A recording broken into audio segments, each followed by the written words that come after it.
Welcome to the Appalachian Timber Ghost Outdoor Adventures podcast. We're gonna talk hunting, fishing, and everything outdoors. So pull up a seat and enjoy our campfire stories. Thanks for joining us. Hey everybody, thanks for joining me today.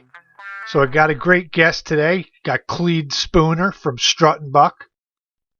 You can find Struttinbuck on the Pursuit channel. These guys put on a great show. Clede's from upstate New York. And I'm glad to have him on the show today. Hey Clede, thanks for coming on the show today. Tell everybody a little bit about yourself and what you've been up to. Thanks for having me.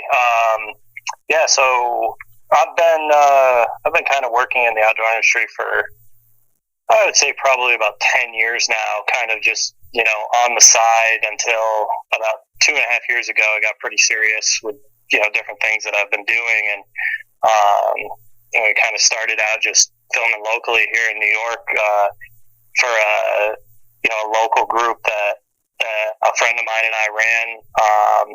We were doing kind of just creating videos and selling DVDs. This was kind of before, digital videos and digital TV were really kind of taking off for the outdoor space and whatnot. And so we're doing that and kind of selling DVDs at local trade shows. And from there, he kind of decided he didn't want to do it anymore, and I did. So a couple of the guys that were part of the group and we kept going, and we started what we called Crossroads TV. And we aired a year on the Pursuit channel, and then we got into kind of the second year of airing, and we were set to continue going. I mean, our sponsors were happy, our numbers were good and everything, and we just didn't have the footage, which is just one of those things. I mean, we had like 10 or 11 guys on the team, and it was just like one thing after another all year, and just nobody could seem to connect on video. We just didn't have the footage to air another season. So we, from that point, the guy I was filming with, him and I kind of just said, you know what, let's go find somebody else to film with. And we found Struttinbuck, and we kind of just decided that, we liked the way that they filmed, that kind of had similar personalities to us. And so we reached out to them, and, 4 or 5 years later, still filming with them. So that's been a good relationship and everything. So, from that, doing the TV show and everything, it kind of got into like building websites and doing social media and running social media accounts for other people, and that kind of went along with what I was doing for a career. I was working for Frontier Communications, running the digital team over there, a bunch of designers and developers and project managers and whatnot. So we were like handling the website and the mobile app and everything. So I kind of had a background in that, and one thing led to another, and I kind of just decided, I was kind of done with corporate life and left and started my own business called Crossroads Media Productions. So I did that back in 2019, and kind of just been going with that ever since. Yeah, you've been hunting a long time though, right? Oh yeah. I grew up hunting. I was really big into hockey and soccer, and I was playing sports all year long growing up, and I would hunt and fish and whenever I could, and that was always obviously a passion. And it wasn't until I kind of stopped playing sports at college that I was like, all right, I'm gonna do this stuff a lot more often. So yeah, like was there ever a point, like when you were younger, that you said, I would like to do the TV thing, like when you'd watch shows on TV? No, not at all. In fact, I didn't even think about that stuff until probably when I stopped playing sports really competitively, like in college. I was kind of looking for just one more thing to add to the whole hunting aspect, and I really got into like watching TV or watching like hunting shows, the Outdoor Channel and Sportsman Channel and everything. And honestly, what it was it was the second season that the Drurys did their Dream Season show, where they had the amateurs on and stuff like that. And then watching that stuff, and I was like, man, with a decent video camera, like I could do something like this. Nice. And just started kind of trying, and went and bought a small camera at Best Buy and started filming, and everything kind of just grew from there. Yeah. So when you made the decision, how long did it take you to get your legs underneath you to do it? Oh, dude, it's a learning experience every day. And so it's funny because when you start out with the traditional like pan across the field, and we're hunting here on somebody's land, and it's a beautiful 75 degrees. It's like the start of a Monster Bucks video or something, right? And then you think you've got to do all that stuff, and then it just evolves like as the years go, and you figure out what looks good and what doesn't, and everything. So yeah, it's funny because this year I tried to do some self-filming, and that's pretty tough. I don't have nice cameras, and I was trying to do it with cell phones, even though the cell phones are pretty decent. But I was getting beat down and started getting warm. I wasn't seeing deer for the longest time, and I had to change my stand up, and I was so disgusted. I didn't set the cameras up, and sure enough, a buck came and I shot him. I was just like, "You got to be kidding me!" So, that's how it works. That's exactly how it works. Yeah. So you think with more people with the technology today to film, is it easier or tougher to get into the field of doing TV stuff?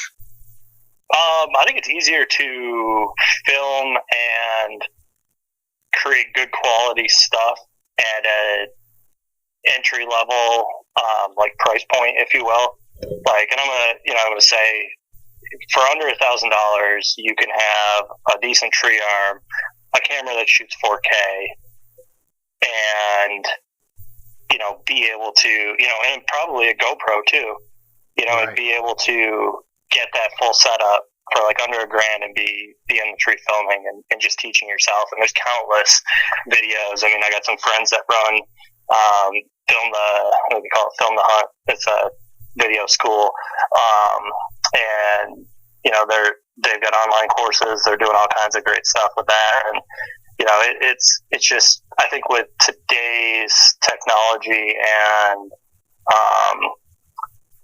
just the products that are available with the different tree arms that you can buy anywhere from $30 up to a few $100. Right. It's just so much easier to find that stuff. The first couple of tree arms I had, I didn't have the money to go spend $400 on a tree arm. I was looking at them and then going down to Lowe's or Home Depot and buying aluminum tubing and trying to cut them and bolt them together and make something that looked the same, Yeah. And it worked, but looking back on it now, I'd never put one of these cameras that I run now on it. But sure. Yeah, no doubt. But I think it's one of those things too, like you just mentioned, you got fed up with it and just kind of put it aside. And that's what I tell everybody that asks me, oh, I want to get into filming. I say, okay, well, are you, it depends on what you want to do it for. You got to be honest with yourself. If you're okay with, pushing the camera aside and shooting a buck because you just can't get them on film, then that's fine. There's no problem with that. But, the issue that we ran into, like I said, with my TV show in the past was, guys would get frustrated and they'd push the camera aside. But when you're filming for a TV show, you can't do that. Yeah, right. No doubt. You only get so many tags, so it's not like you can just throw it aside and do that. But yeah. How far in advance do you guys plan out an episode? So we do. Some shows try and plan episodes and then go do the hunt. For us, with Struttinbuck and the guys that I film with now, we've never really treated it that way. It's always kind of been these are all the hunts that we're going to do throughout the year. We've got some leases in different areas. We work with some outfitters around the country and in Canada and whatnot. And it's one of those things where we know what all the hunts are, and we kind of assume that we're going to get an episode out of it. And then we've all been doing this for so long that we know what needs to be captured while we're there to create a good episode. And so most of the time, more often than not, we'll have all the all of the footage to produce an awesome show. And if one of us doesn't kill on that trip, we just don't get a show out of it. Yeah, right. Sometimes we'll air it, just because it's good stuff, if there's good encounters, but, it's hunting, right? I mean, I've done trips before where I've been 4 days in a tree without seeing a deer. Like, you really can't make a show out of that, if you don't have any interactions. But, so that's kind of really how we treat it. It's more along the lines of, we're hunting, and this is what we're doing, and we're just, everybody kind of just plays their part. And there's 4 of us now on the show, and, I'd say all 4 of us probably each, we do 13 episodes a year. I would say each one of us probably contributes 3 to 4 episodes, and, then we do kind of a roundup episode at the end of the year, so. Yeah, because it's funny, that's what I liked about the show is, when you guys go out in a team and maybe one of you don't get anything, so it's good to see that end of it, the struggle. It's not everybody gets a trophy. Exactly. I mean, it's hunting, right? I mean, yeah. That's what it is. So what was your most challenging hunt? Most challenging was probably, it took me 3 trips to Newfoundland to finally connect on a moose. I started working with an outfitter up there called Conroe Outfitting. I still work with them today. We've been working together for, I think we're on 9 years now. And so it wasn't until my 3rd year that I finally was able to connect on a moose. The first year we took just our bows up there, and we were supposed to have access to a rifle in case we got down to the end of the hunt. We're like, okay, let's carry a rifle because it's just not happening with a bow. And the guy that was supposed to bring the rifle for us didn't bring one. So we had a lot of really close encounters, and I just never got a shot. And it was just my hunt that year. And then the following year, the guy that I went with, we split days, and we hit really hot weather. And so I shot a big black bear one night, and then that was the first animal we'd seen in like 3 days. And then, I think it was 2 or 3 days later, the next animal we seen was a really good bull, and it was his day to hunt, and he ended up killing that bull. But I never got a shot. So there's 2 years now in Newfoundland without a moose. And finally, my 3rd year, I killed a good one at like 14 yards on the second morning. So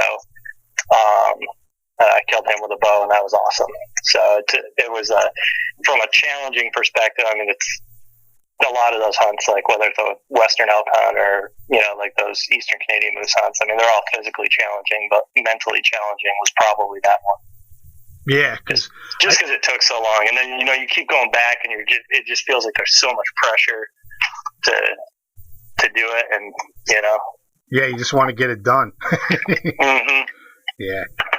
Yep. So I watched that. I think it was the elk hunt. Were you in Wyoming? Yeah, so we did last year. Yeah, last year was the first year we ever. 2 years ago, it just aired last year.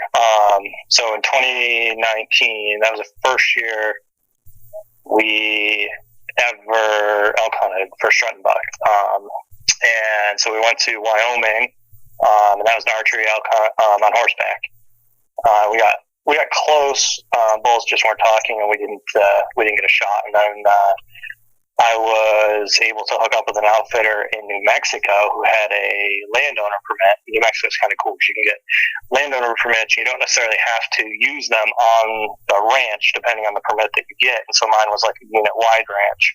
So I got a unit-wide tag. So I got basically a muzzleloader tag for the 5-day muzzleloader season in Unit 52, which is a pretty sweet unit. Like the country's gorgeous there.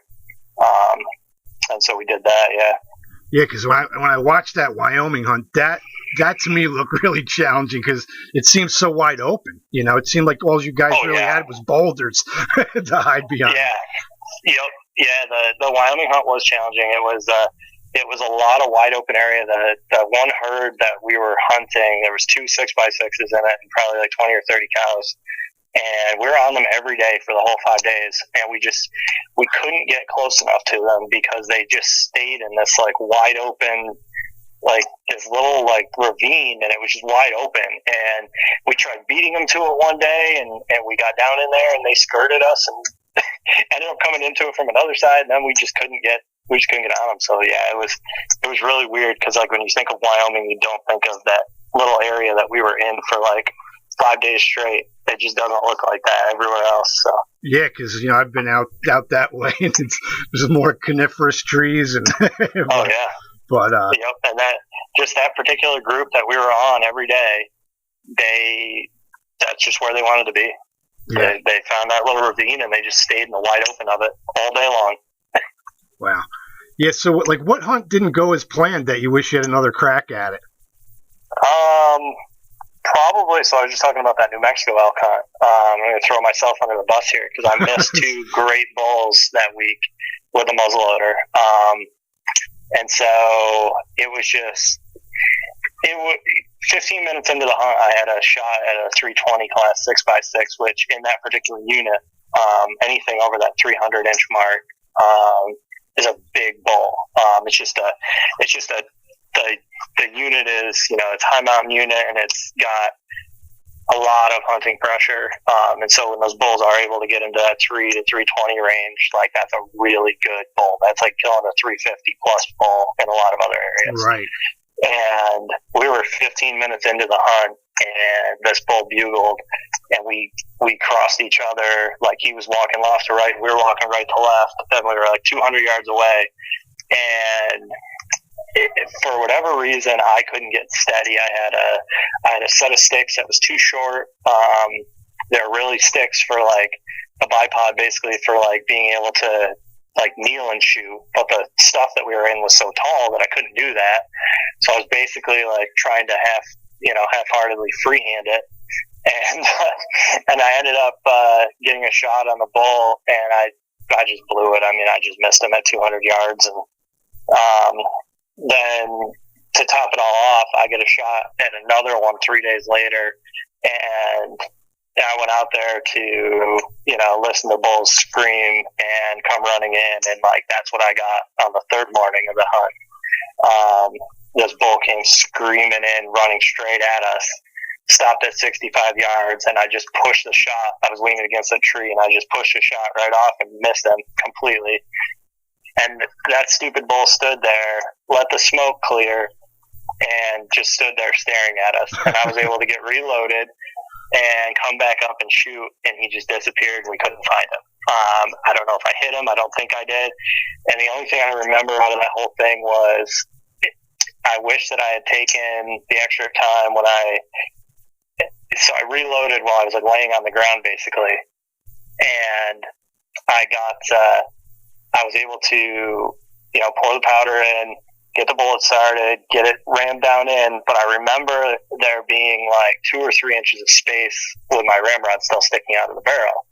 And with that gun, when I pack it all the way down, there's only like a 1/4 inch of the ramrod sticking out. And so I wasn't fully like seated in the bullet for that second shot. And so if I could do anything over again, I'd have taken the extra time to get that.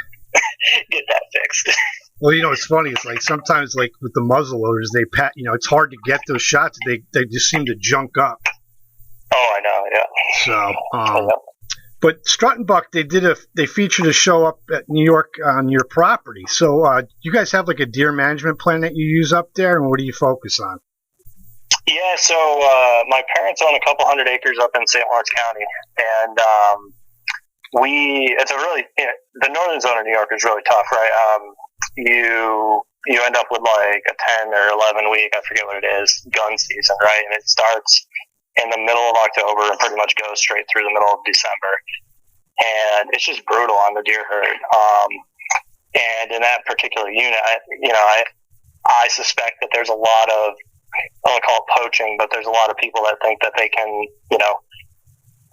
shoot a buck and then put it on somebody else's tag, and then shoot another buck and put it on somebody else's tag, and because there's no doe permits up there, and so people are like, oh, I'm going to shoot a bunch of deer because I quote unquote need the meat, So it's a really tough area to grow good deer. I mean, from what I can tell in the years that we've been doing this up there in our particular area that we are, if you can get a deer in the 3 or 4 year old range that hits the 110 to 120 mark, inch, like 120 inch mark, like you're doing something right.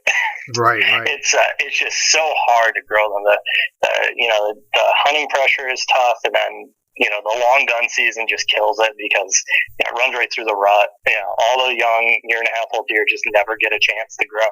Yeah. They just don't get a chance to get old enough to be, so it's not anywhere near their potential. So yeah, so it's not like you have tons of does running around where venison could be a priority for you. Right. Well, I mean, we have a ton of does. On any given night at my dad's place, and the food plots that we put in, we limit the pressure there. I mean, we pretty much hunt in the same two spots on that 200 acres, and the rest of it is, I would call it sanctuary. I mean, we just don't go in it. We don't designate it as sanctuary, but we just don't hunt it. It's thick, thick swampy areas, and we've got the habitat there and the cover to hold deer. But on any given night, I mean, we'll watch 10, 15, 20 does on a 1 and 2 acre field. And see 2 bucks, and they'll be a year-and-a-half-old like spikes, and it's yeah, right. It's a tough area. I mean, so pretty much every year since they bought that property and since we really kind of just enacted, what we're calling quality deer management for that area. I mean, we're able to, Dad's been hunting and shooting most of them. I shot one, I think, that you're referring to on, and we aired it on Struttinbuck a couple of years ago, but, it was just, 110 inch 3-year-old. Yeah, it was a nice deer. Which is, they're great. They're great deer for there, man. And I shoot that deer all year long up there. And that's just, it's kind of as big as they get around there. Yeah. I hate to say it that way, but that's just, in our experience, that's just what it seems like, and I'm sure there's going to be a few that are able to slip through and get into that 4 and 5 year old age and are going to get a little bit bigger. And we've seen some, but there's just not that many. What's the biggest deer you got to date in New York? In New York? Oh, dude, I haven't broke the 130 mark. I've got like a 127, 128, 129. And those are some of my biggest deer, and they were shot here with a bow down around the Hornell area. Yeah, well, like we were just talking about. I mean, it has a lot to do with what you have on the property, Yep. The other thing too is we talk about score, and you get into that 125 range. I mean, there's a reason that Pope and Young record book starts at 125. Like, it takes a lot for a deer to get that big. Yeah, right. That is a good sized deer.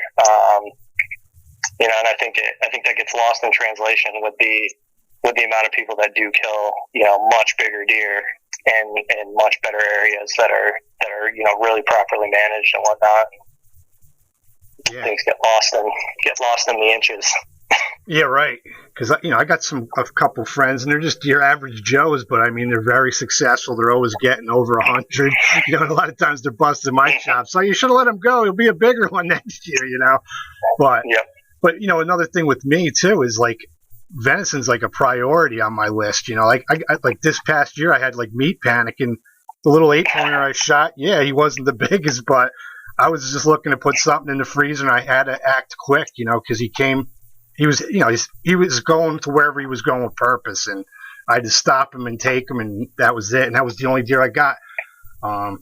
The first year in, I think, 20 years, I didn't even get a deer with the shotgun, which was mind-boggling. Oh, yeah. So is venison a priority on your list? Oh, it absolutely is. We eat it probably 2 to 3 days a week in my family. My wife loves it. My kids love it. And, I'm fortunate enough to get to do a lot of these things that we've been talking about, So, I killed an elk this year and came home with 300-some pounds of meat. So, I mean, I only hunted in New York 3 days this year total. I did a week out in Illinois with my buddy that I filmed with Struttinbuck, and I killed a good buck out there. And then I went down to Kentucky 3 times with some friends of ours that they own an outfitting business there. And I did a bunch of preseason work with them and helped them get some stuff set up. And we went down and hunted the velvet season in September and didn't connect then, and then I ended up back in their late muzzleloader season. I killed a good buck there, so I had 2 big bucks and an elk this year in the freezer, so nice. I didn't have to put in too much time here at home, but yeah, we eat it quite a bit, so. Yeah, like you were just talking about like the longer season. I know New York, they want to do a longer season than the Southern Zone. I know a lot of guys are not happy with it. So you really feel like it kind of puts a hurting on the deer? No, not necessarily. The issue that I have with the longer season up north is that it's a longer gun season. That it runs through, the rut, and you can you're rifle hunting up there, on big fields, which means any deer with 3 inches of antler or more is in trouble on a 500, at 500 yards on a field. Like it's just one of those things like up there. But honestly, I don't have any problem with the extended season that they're talking about here. Because quite honestly, I think there's going to be a lot of guys that just don't take advantage of it. And I think the guys that are going to benefit from it are going to be the guys that, it's not going to benefit really the public land hunter, but it is going to help, the deer management guys on their properties that they lease or they own, maybe capitalize on that buck that slipped through. Yeah. Because at that point in the year, I mean, if they've got the food sources, that's where those deer are going to be. And I don't have any problem with it. I mean, more opportunity to hunt is better. I'd rather see it go that way than the other, honestly. Absolutely. See, I totally agree with you there, because especially like where I hunt, it's high pressure, and it's hard to see deer like after the first 2 weeks is gone. Mm-hmm. So. Yeah, I mean, it is. It's not like, what's that? That'll give them, that'll give the deer a week and a half break, and yeah, kind of calm down and get back to maybe almost normal to have a nice little late season hunt. And I think it's also going to give a lot more people, opportunity to get out. I mean, there's a lot of people that take that last week of the year off, just to have it off. Yeah, right. With their family, if their kids are home from school, hopefully it'll help introduce some more people to the sport. I don't know. So you do some bear hunting. You have any good bear hunting stories? Yeah. I've been bear hunting quite a bit up in Maine, and couple years ago, we were up there and we were running bears with the hounds, and we ran this big boar. He ended up being about 500 pounds, just shy of 500 pounds, and he went up a pine tree, which is pretty unheard of for a real big bear like that. And this bear was huge, in the fact that after we killed him and started skinning him out, he had zero fat on him. If he had fat on him, he would have been a 600 to 700 pound black bear, which is gigantic for a black bear. He's squared at like 7 foot 9 inches, and he's got a 21 inch skull, which is huge, especially for an East Coast black bear. Yeah, right. So this bear went up a tree, and the only shot that I had was pretty much straight up. And so we took 2 shots at him, hit him good, both shots, and he started to fall. And we backed off the tree about 30 or 40 feet, and he made it about halfway down the tree, and he hit a branch, like a big branch off this huge pine tree that he was in. And he rolled out and ended up landing at my feet. And he basically had enough life in him to compose himself, get up, and like swat at me and knock me down, and he bit my foot. So wow. The guide there that we were hunting with, he came in and he put 4 45-70s into his chest at point blank range. Thank God he was smart enough to see that my foot was in the bear's mouth and didn't try and shoot him in the head or something. Yeah, right. And so I had to. we got it all on video. So That was pretty crazy. Me screaming like a little girl, getting attacked by a bear. I'd have to say most people would. Yeah. So, but no, he was a great bear. It's just one of those unfortunate situations. At the last second, he hit that branch and rolled out. Otherwise we were in a good spot to have been backed up enough that normally they'll just come straight down. I ended up with 11 or 12 staples on punctures and cuts on my ankle. And 6 days later, I went to Newfoundland moose hunting.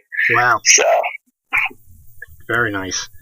So, like I said, if you got any plugs or anything and how people can get a hold of you, feel free to let us know here.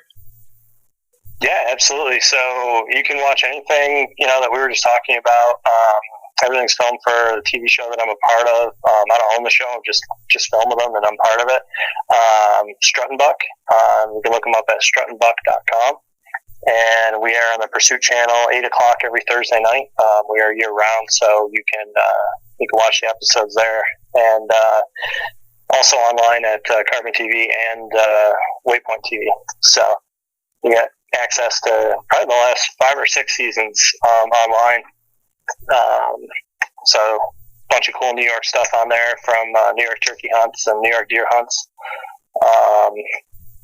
and whatnot. So that bear hunt that I was just talking about, we did a short film series for Struttinbuck last year, and that's what we used. We use that as part of that. It's a full series it's a full film about bear hunting and the different types of bear hunting in the country. And we use that piece as part of the story in there. It's a pretty cool little segment. Very nice.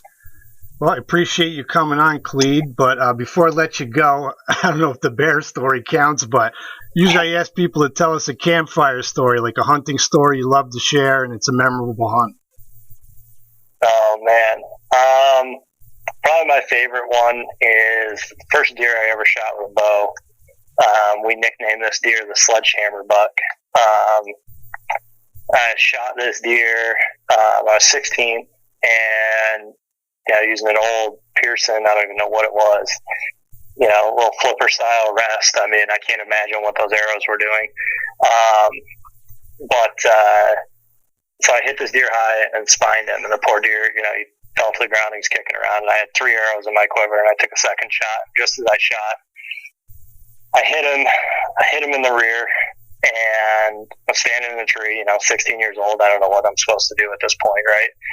And I take my third arrow, and I take my third shot, and I hit him in the butt again. And so I called my grandfather to come back and help me. And I'm like, I don't know what you got to bring, but this poor deer isn't dead yet, so we need to figure something out, and I don't have any arrows left. So he came back, and all he had in the back of his truck was a sledgehammer. So my poor grandfather, I held the deer, and he hit him upside the head, and that was that.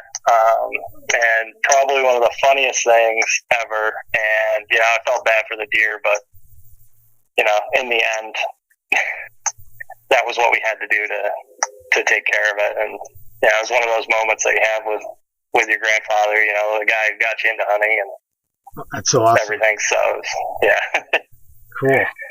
Kind of funny, a little sad. Yeah, but it's all good, man. It's all good. Yeah. So yeah. I appreciate you coming on, and hopefully we can catch you again. Yeah, absolutely. All right. Thanks for having me. Yep. Well, that was great. I want to thank Clede for coming on again. I really enjoyed talking about filming. These guys, I got to give them hats off for the great products that they put on for us to watch on TV. So like Clede said, check them out on Pursuit Channel at 8 p.m. every Thursday night, as well as Carbon TV, Waypoint TV, and Struttinbuck.com. So let's jump to our weekly game warden stories. You can't make some of this stuff up. So out in Coos Bay, the Fish and Wildlife Troopers were tipped off by the Oregon Department of Fish and Wildlife that a man was caught on camera with a net near the Woodward Creek fish trap. Also, the Oregon Department's Fish and Wildlife camera was destroyed by 2 small caliber bullets. The subject was later located while angling in a closed section of the South Fork Coquille River, and the suspect was interviewed and confessed to netting the fish and shooting the camera. Unbelievable. So the rifle was seized along with his net and fishing pole. He was cited and released for criminal mischief, second, unlawful taking of steelhead, and angling a prohibited area. Can't make it up. So, also saw on Facebook where a guy was actually in New York here, followed the stocking truck, gets pulled over or was approached by NCON officer, and lo and behold, he had no license. You can't make it up, folks. So that's it for this week on my game warden news. So I plan on getting a kayak this year, so I'm going to try that out, and I usually get out in my boat, and we'll see how that goes. But this week I actually got to get out into the Shokan Reservoir, trolled around for some brown trout. I was fortunate enough to catch a 5-pound and 3-ounce brown trout. Right now, as far as the Shokan goes, the fishing is ramping up. There was a lot of top water, so I see some good things in the near weeks to come. So a friend of mine, Eric, he's been doing pretty well on the river with the stripers. So get on out there in tight lines, everybody.